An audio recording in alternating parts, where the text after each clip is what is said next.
Hey friends, so I recently made a Nami cosplay of her Elbaph outfit and I wanted to show how I made it. So first I made the leg warmers because they're literally just rectangles of fur and I sewed them into a tube. I just started out by measuring my legs and I transferred that measurement onto the fur. I used a blade to cut out the backing of the fur, making sure not to cut any of the strands because that'll make it look a little bit scraggly and we don't want that. Then I pinned the tube together, sewed it, turned it halfway right side out, and then I sewed it shut, if any of that made sense.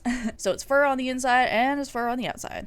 Also, make sure you comb out all of the fur from the seams so that it's nice and seamless. Next, I made her skirt, which I did is just 4 squares. The booty and the front square are the same size, and the hips are the same size. Doing 4 squares instead of 2 was just a style choice. Also, that's what I thought she had at first, but upon looking at it now, she only has 2 rectangles.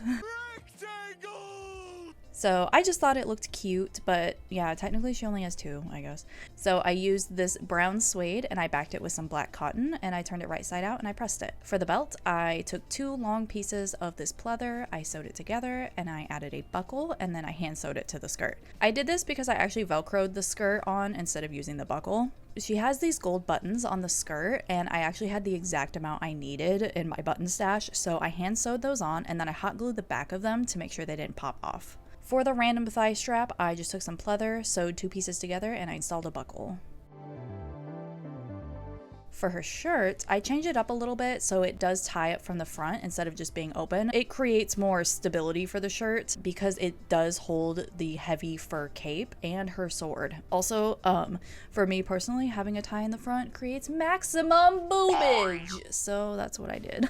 I patterned this bodice top that has separate booby cups and a front and a back. I can't remember the exact fabric that I used, but it was some pleather looking fabric that I had in my stash. I made some straps out of the same fabric and I did an X in the back, and again that just creates maximum boobage. Next, I installed the eyelets for laces. She has this belt around the stomach area, so I used some black leather and I velcroed it to the top. Get ready for the most riveting footage of me making the fur cape because this is all that I filmed. It's very amazing, I know. I don't know why I didn't film a lot of this. We were putting new floor in at the time, so maybe that's why, but basically it's a really big curved rectangle. And I used parachute clips to attach the cape to her top, and then I cut holes into it so I could attach the sword. Speaking of sword, I repurposed Umbreon Knight's sword for this project. I 3D printed this years ago, and I used EVA foam as the guard, so I removed the EVA foam. It was breaking down anyway, so like it needed it, and I made a new guard with EVA foam. I just cut out a rectangle and 2 of the long oval pieces with a hole in it, and that just goes in the middle for the handle.